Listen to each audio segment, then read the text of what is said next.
Hello, chers fidèles abonnés, bonjour. Donc aujourd'hui, nous sommes sur notre parcelle de Macabo. Pour ceux qui ont suivi notre vidéo précédente, nous avons réellement présenté notre site de Macabo dans les débuts. Donc aujourd'hui, nous allons réellement vous présenter l'évolution pour que vous voyez comment est-ce qu'elle se comporte et vous donner réellement vos appréciations. Et pour ceux aussi qui voudraient réellement se lancer, ils peuvent vraiment écrire en commentaire les difficultés. Nous allons réellement les aider dans la conduite à tenir pour avoir un meilleur résultat. Donc sans tout tarder, n'hésitez pas réellement à cliquer sur la cloche de notification pour ne pas manquer nos prochaines vidéos et surtout vous abonner. Donc suivez mon regard. Oui, chers abonnés, vous remarquez comment est-ce que notre parcelle de Macabo a beaucoup évolué. Là, la dernière fois, nous étions sur un sol caillouteux et ici, nous sommes sur un sol qui n'a pas de cailloux, donc un sol léger. Là, la dernière fois, sur notre vidéo précédente, nous avons présenté une partie du champ qui était réellement un sol qui avait tellement de cailloux, donc c'était un sol volcanique totalement. Donc ici, vous voyez comment est-ce que l'évolution est vraiment extraordinaire. Vous voyez comment est-ce que les feuilles s'élargissent.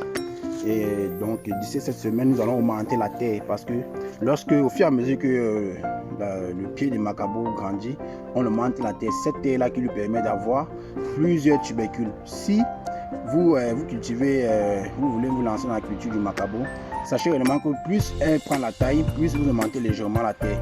Donc d'ici pratiquement 4 mois, nous serons dans les pleines récoltes. Donc vous voyez là, je vais réellement vous présenter comment est-ce que le champ a pratiquement évolué. Donc lorsque vous remarquez une souche, vous pouvez imaginer qu'elle doit réellement porter bien, elle doit réellement porter les gros tubercules, vous voyez là. Regardez réellement ces souches de Macabo. Donc lorsque nous allons sacler, lorsque nous allons enlever de l'herbe, nous allons mettre cette herbe là en bas des pieds et mettre de la terre. Cette herbe là va nous permettre également d'avoir plus de fumier. Donc vous voyez là, vous voyez comment est-ce que la souche grossit. Quand la souche grossit comme ça, ça nous permet réellement, ça veut dire que elle va réellement bien porter des très gros tubercules.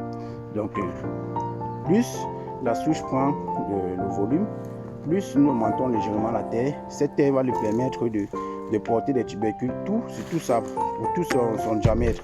Donc vous voyez comment est-ce que le champ a beaucoup évolué. Pour ceux qui ont suivi nos précédentes vidéos, nous sommes sur un côté du champ. Donc là nous allons réellement vous présenter l'autre côté pour que vous voyez comment est-ce que le champ se comporte. Donc dans l'ensemble, nous avons réellement un très bon résultat parce que nous sommes en train de suivre ce champ de près. Vous voyez comment est-ce que les tubercules, les pieds s'élargissent. C'est parce que nous apportons réellement des engrais foliaires bio au quotidien. Parce que quand on dit au quotidien, ça veut dire tous les 2 semaines, nous traitons. Ça fait en sorte que chaque pied de Macabo a réellement assez d'éléments nutritifs pour essayer pour grandir. Donc vous voyez là. Vous voyez comment est-ce que ce pied-ci, imaginez-vous, vous voyez comment est-ce que elle s'est très bien enracinée. Donc dès cette semaine, nous allons réellement mettre un peu de terre. Cette terre-là qui va la permettre de porter les tubercules en dessous. Donc chers fidèles abonnés, ce que nous voulons réellement partager avec vous, même dans les prochaines vidéos, c'est que l'agriculture n'a pas besoin d'avoir assez de moyens. Lorsque vous avez un peu, nous pouvons réellement faire un business plan avec le peu de moyens que vous avez à votre disposition. Parce que plusieurs personnes ont vraiment le goût, ont vraiment la volonté de se lancer dans l'agriculture. Mais selon eux, c'est qu'il faudrait avoir un très grand capital pour essayer de se lancer. Là, ils se trompent réellement. Si vous avez même que 100 000, si vous avez même que 50 000, on peut réellement vous aider à faire un business plan de quelques pieds qui vous permettront réellement de réussir du début jusqu'à la production avec votre 50 000 ou avec votre 100 000. Donc lorsque vous investissez peu, vous récoltez peu. Lorsque vous investissez beaucoup, vous allez aussi récolter beaucoup.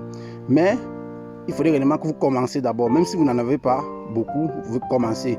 Lorsque vous allez faire un peu, vous allez réellement voir le gain. Vous allez voir vraiment la rentabilité du peu que vous avez investi. Ça va réellement vous pousser à investir plus. Donc c'est réellement ça l'objectif de l'agriculture. Et sachez réellement que lorsque vous voulez vous investir, même si vous vous investissez que 100 francs, allez réellement demander des conseils aux personnes expérimentées, aux personnes qui sont du domaine. Ça vous permettra réellement de réussir. Parce que j'en connais les gens qui investissent beaucoup de millions et ils n'ont pas été accompagnés. Ils ont vraiment perdu tout leur argent. Ce n'est pas réellement ça l'objectif de l'agriculture. C'est d'investir et d'avoir de l'argent en retour et de gagner plus que ce que vous avez investi. Ça, alors, c'est vraiment demeurant d'investir. Même l'argent que vous avez investi, vous n'avez pas le retour de votre argent d'investissement. Là, c'est décourageant. Certaines personnes disent même que l'agriculture, c'est du perdant. Certaines personnes même se découragent. Certaines personnes même ne veulent même plus entendre parler de l'agriculture. C'est parce qu'ils ont investi, ils n'ont pas été accompagnés par des personnes fiables et des personnes expérimentées. Donc regardez, imaginez-vous comment est-ce que ce pied de Macabo, imaginez-vous, vous pouvez imaginer la tubercule qui va sortir en dessous. Est-ce que vous pouvez imaginer? Non. C'est parce que nous suivons ça de proche et de loin. Donc ça veut dire que même si nous sommes en déplacement, nous avons une main-d'œuvre qualifiée sur place qui suit réellement les instructions. Là, nous sommes sur une parcelle d'un client.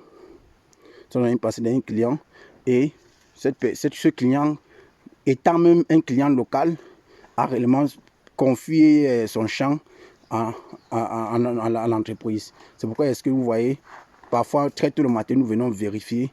Tous les 2 semaines, nous donnons réellement les différents itinéraires techniques qu'il doit suivre. Donc, sans tout tarder, avant que nous finissions la vidéo, n'hésitez pas à vous abonner. Si vous aimez réellement ce que nous faisons au quotidien, n'hésitez pas à vous abonner et de cliquer sur la cloche de notification pour ne pas manquer nos prochaines vidéos. Merci.